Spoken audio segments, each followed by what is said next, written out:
I'm Kim and I have been on home parental nutrition for nearly 9 years now. And my name's Peter and I'm Kim's partner.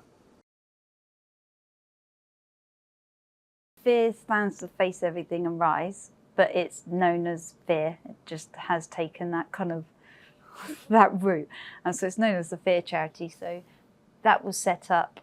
It originally started as a Facebook page when I was first diagnosed. I was in hospital and I was just letting people know what was going on because it was just easier than sending individual messages. So yeah, when it started off as a Facebook page and then it kind of progressed into more and more people were contacting me to ask questions.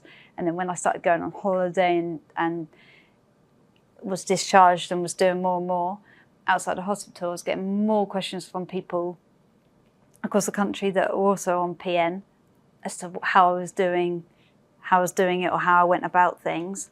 And then it kind of, from there, it then got registered as a charity. And then since then, we now run 2-3 events a month across the country. So at the moment, it's swimming, sailing and skiing events.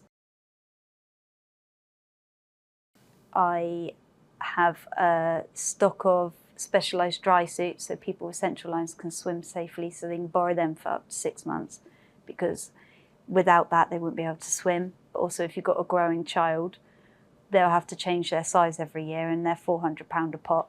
But it's mainly about bringing people on artificial nutrition or alternative nutrition now together so they can meet others and see that they're not alone and ask questions and just learn from other people's experiences, really. And I guess that's what it's about, because if a child's in school, they're guaranteed probably to be the only child in their class with a central line or a feeding tube, and they could go their whole life without meeting another child that has the same condition, unless they're in hospital, and that's not the best time to meet friends or meet others anyway, because you're not at your best or there's not much to do. But I think to be able to get into a swimming pool or go to an event and meet another child or someone of your age that's got the same, you've got a central line like me or you've got a button like me, I think that's huge, confidence-wise, and that you're not alone, and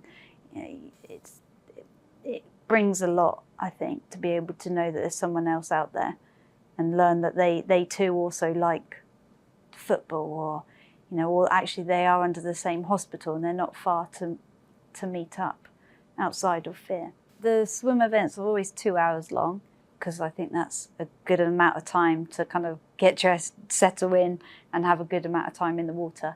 But the events are exclusive to families who have registered to come through FEAR.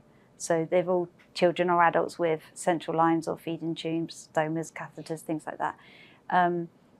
So they're exclusive to us. They tend to always be on Saturdays and in the middle of the day, because it's prime time for the swimming venue.